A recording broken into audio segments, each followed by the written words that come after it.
கைத்தொழில் ஒன்றை கற்றுக்கொள், கவலைகள் உனக்குள்ளே ஒத்துக்கொள். தாங்க பழைய மாடலை தான் இப்ப திரும்ப திரும்ப வருது.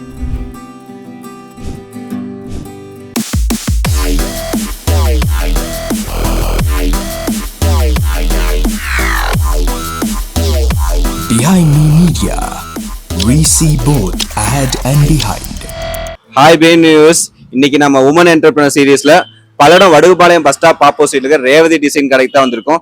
இங்க வந்துட்டு ஆரி ஒர்க், பிளவுஸ் ஸ்டிச்சிங் எல்லாமே சொல்லியிருக்காங்க. உள்ள என்னென்ன இருக்குன்னு உள்ள போய் தெரிஞ்சுக்கலாம் வாங்க. கைத்தொழில் எப்பவுமே ஒரு கை கொடுக்கும். ஒரு வெளியில போனாலும் ஒரு அமௌண்ட்டே இல்லைனாலும் அந்த இடத்துல வந்து ஒரு தொழில் இருக்குதுங்கும் போது அந்த இடத்துல வேலை செஞ்சோம்னா ஒரு வருமானம் வரும். அடுத்தவங்களை நம்பி வெயிட் பண்ண வேண்டியது இல்லை, இருக்க வேண்டியது. அதனால அதை பேஸ் பண்ணி +2 முடிச்சுன்னமே பழக்கி விட்டாரு. அப்பவே டெய்லரிங் இது தெரியும். அப்ப வந்து ஒரு வருஷம் 2 வருஷம் வெளியில செஞ்சு கொடுத்துட்டு இருந்தோம். மேரேஜுக்கு அப்புறம் பெருசா செய்யல, வீட்டோட சரி அந்த இது மட்டும் பண்ணிட்டு இருந்தோம். குழந்தைங்க கொஞ்சம் பெருசாகும், இப்ப கடை ஓபன் பண்ணலாம்னு சொல்லி ஓபன் பண்ணிருக்கோம். பெரிய பையனுக்கு வந்து 17 வயசு ஆச்சு, சின்னவன் 11 வயசு ஆச்சு. இந்த கடை ஐடியா நமக்கு இப்ப ஸ்டார்ட் பண்றதுக்கான இது பாயிண்ட் எப்படி ஃபண்ட் வந்து ஹஸ்பண்டோட இது சப்போர்ட். அவர் வந்து லோன் எடுத்து இது பண்ணி கொடுத்துருக்காரு. பேசி கொடுத்து எல்லாம் இது பண்ணி மிஷின்ஸ் எடுக்கிறது முதற்கொண்டு எல்லாமே கூட வந்து எல்லாம் வாங்கி கொடுத்து சப்போர்ட் பண்ணாரு. கடல எம்ப்ளாயியா இருக்காங்க, அவங்கள பத்தி சொல்லுங்க. 2 பேர் ஒர்க் பண்றாங்க. அவங்க வந்து ஏஜ் 70 ஆச்சு, அவங்களுக்கு எக்ஸ்பீரியன்ஸ் நிறைய இருக்கு. 70 ஆச்சு, அவங்களோட எக்ஸ்பீரியன்ஸ் நல்லா இருக்கு. எங்களுக்கு தொழிலுக்கு சப்போர்ட்டா இருக்காங்க. பேர் என்ன? கிருஷ்ணவேணி. நீங்க எத்தனை வருஷமா இந்த டெய்லரிங் தொழில் பண்ணிருக்கீங்க? நான் 40 வருஷமா பண்ணிட்டேன். 40 வருஷமா உங்களுக்கு நீங்க ஆரம்பிச்சப்போ இப்ப இருக்கிறதுக்கு என்ன வித்தியாசம்? ஆரம்பிச்சது ஸ்டார்டிங்கே பேசிக்கா ஆரம்பிச்சேன். அப்புறம் பழகணும்னு ஒரு ஆசை. பிளவுஸ் தைச்சு கொடுத்துட்டு இருந்தேன் வெளியில. அப்புறம் ஃப்ராக்கு சுடியெல்லாம் கொஞ்சம் பழகணும்னு ஆசை இருந்தது. அதனால அவனாசிலிங்கம் சிரமிக் வித்யாபீடம்னு சொல்லிட்டாங்க இருக்கு இல்லையா, டிவிஎஸ், அங்கே போய் பழகினேன். 6 மாதம் பழகினேன். அப்புறம் கடை போட்டேன், அண்ணா நகரில் கடை போட்டோம். அங்கே போட்டு பேத்தி பேரனெல்லாம் பிறந்த பின்னாடி அவங்கள பார்க்கணுங்கிறதுக்காக அந்த கடையை விட்டுட்டு வந்துட்டோம். அப்புறம் இங்கே வந்து வீட்டில் கொஞ்சம் தைச்சு கொடுத்துட்டு இருந்தேன். அப்புறம் அண்ணன் மருமகன் கடை போட்டான், ஹெல்ப்புக்கு வாமான்னு கூப்பிட்டுச்சு. அவங்களுக்கு ஒரு ஹெல்ப்பு, எனக்கு ஒரு ஹெல்ப்பு. வீட்டில் சும்மா உட்காந்து இருக்கணும்ல, அதனால சரின்னு வந்தாச்சு. அந்த டைம்ல கடை போட்டப்போ உங்க ஹஸ்பண்ட் எவ்வளவு சப்போர்ட் பண்ணாரு? அவரு ஏதாவது வாங்கி கொடுக்கறதுனா சப்போர்ட் பண்ணுவாரு. அதாவது இந்த நூல் இந்த மாதிரி ஐட்டம் ஏதாவது வாங்கி கொடுக்கறதுனா சப்போர்ட் பண்ணுவாரு. மற்ற மிஷின்ல பத்தி எல்லாம் அவருக்கு எதுவும் தெரியாது. அதெல்லாமே நீங்களே தான், அதெல்லாம் நம்மளே தான் பண்ணிக்கணும். டெய்லரிங் கிளாஸ் இல்ல, கவர்மெண்ட் கிளாஸ் இல்ல, பிரைவேட் கிளாஸ் தான். Private class. நீ அப்பவே வந்துட்டு இந்த மாதிரி தொழில் பண்ணனும், பழகணும். உண்மையாவே எனக்கு இதுல இன்ட்ரெஸ்ட் கிடையாது. டெய்லரிங்ங்கிறது இன்ட்ரெஸ்டே இல்ல. கல்யாணம் ஆகி எங்க பையன் பொண்ணெல்லாம் பிறந்த பின்னாடிதான் அது என் கூட குழந்தைகளை கூப்பிட்டு வருவாங்க இல்லையா, அவங்க டெய்லரிங் பண்ணியிருக்காங்க. என்ன பண்றீங்க, சும்மா உட்காந்துட்டு இருக்கிறீங்களா, டைம் வேஸ்ட் ஆகுது. ஏன்னா காலையில எல்லாம் வேலைக்கு பண்ண முன்னாடி சும்மா தான் உட்காந்துட்டு இருப்போம். அதனால அவங்க என்னை கூட்டிட்டு போய் சேர்த்து விட்டாங்க பழகிறதுக்கு. அப்பெல்லாம் நிறைய சொல்லுவாங்களே, புருஷங்கள வேலைக்கு லேடிஸ் வேலைக்கு போக கூடாது. இல்ல அப்படியெல்லாம் எதுவுமே சொல்ல மாட்டாரு. அவரு ஏதாவது வாங்கி கொடுக்கறதுனா வாங்கி கொடுப்பாரு. மத்தபடி டெய்லரிங்க பத்தி எதுவும் தெரியாது அவருக்கு. சப்போர்ட் எல்லாம் பண்ணுவாரு, அதெல்லாம் பண்ணுவாரு. அதெல்லாம் பண்ணுவாரு. இப்பவும் பண்ணிட்டு தான் இருப்பாரு. இப்பவும் பண்ணிட்டு தான் இருப்பாரு. ஏதாவது வாங்கி கொடுக்கணும்னா வாங்கி கொடுப்பாரு. மிஷின் ஏதாயிருச்சுன்னா ரெடி பண்ணி கொடுப்பாரு. அந்த மாதிரி பண்ணுவாரு. 40 இயர்ஸ் முன்னாடி இருந்த டிசைன்ஸ்க்கும் இப்ப இந்த காலத்துல இருக்க டிசைன்ஸ்க்கும் ஏதாவது டிஃபரன்ஸ் இருக்கா? அதுதாங்க பழைய மாடலை தான் இப்ப திரும்ப திரும்ப வருது. அதுலதான் கொஞ்சம் கொஞ்சம் சின்ன சின்ன சேஞ்ச் இருக்கிறத தவிர அந்த பழைய மாடல் தான் இப்ப திரும்ப வர்றது. அப்புறம் இந்த பின்டெக்ஸ்ன்னு சொல்லுவாங்க, அந்த இது வர்றது எல்லாமே அதுதான் திரும்ப திரும்ப. ஸ்மார்க்கிங்கு இப்ப என்னோட நோட்லயே இருக்குது ஸ்மார்க்கிங்கிறது.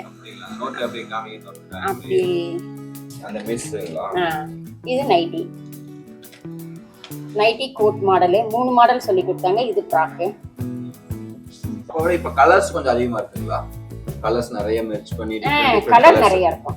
கலர் நிறைய இப்ப அப்பதோட கொஞ்சம் கலர்ஸ். இப்ப இடையில கொஞ்ச நாள் அந்த பேட்ச் ஒர்க் எல்லாம் இல்லாம இருந்தது, மறுபடியும் அதை ஆரம்பிச்சிருக்காங்க. அவ்வளவுதான். இன்னொருத்தர் வந்து இங்க லோக்கல்ல இருக்காங்க. அவங்க வந்து பையன் இப்ப காலேஜ் போக ஆரம்பிச்சிட்டான். அவங்களுக்கு வந்து கொஞ்சம் வருமானம் இருந்துச்சுன்னா பையனை படிக்க வைக்க கொஞ்சம் இதா இருக்குன்னு சொல்லி அவங்களும் ஜாயின் பண்ணிருக்காங்க. ரெகுலரா வந்து அவங்க 2 பேரும் சப்போர்ட் பண்ணுவாங்க.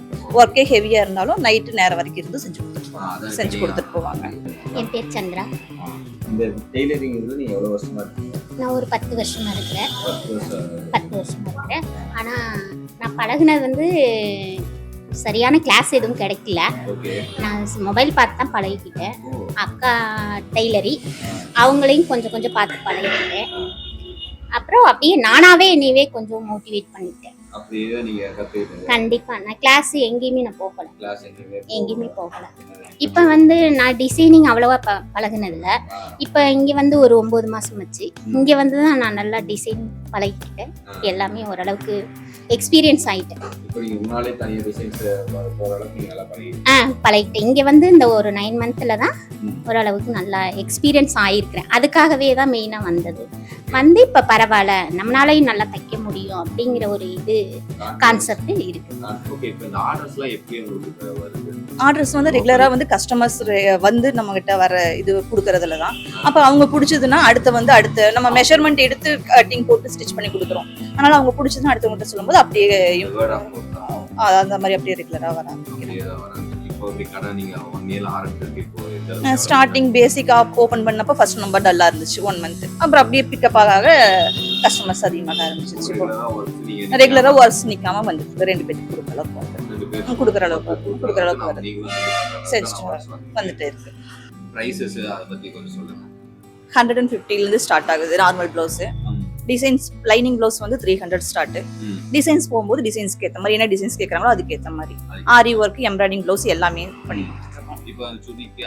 சுடிக்கு வந்து 400 பேசிக் ஸ்டார்டிங் 400. அதுக்கு மேல போகும்போது என்ன டிசைன் கேட்கறாங்களோ டிசைனுக்கு ஏற்ற மாதிரி சார்ஜஸ் வரும். இந்த மாதிரியான உமன்ஸ் நீங்க என்ன சொல்றீங்க?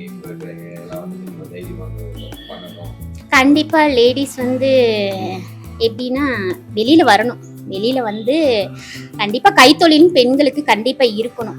இருந்தாதான் மதிப்பு மரியாதை எல்லாம் தானாக வரும். இருக்கிற அந்த லேடிஸ்க்குலாம் நீங்க என்ன சொல்ல வரீங்க? எது உங்க மோட்டிவேஷன் பண்ணுச்சு இந்த மாதிரியான இது பண்ணவே இவ்வளவு வருஷமா?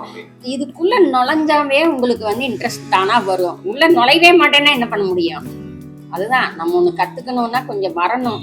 உள்ள வந்தா நம்ம தொடர்ந்து அடுத்தடுத்தது போலான்னு இருக்கோம். நம்ம இதுக்குள்ளேயே எனக்கு பிடிக்கல, எனக்கு தைக்கவே பிடிக்கலன்னு சொன்னா ஒன்றும் பண்ண முடியாது.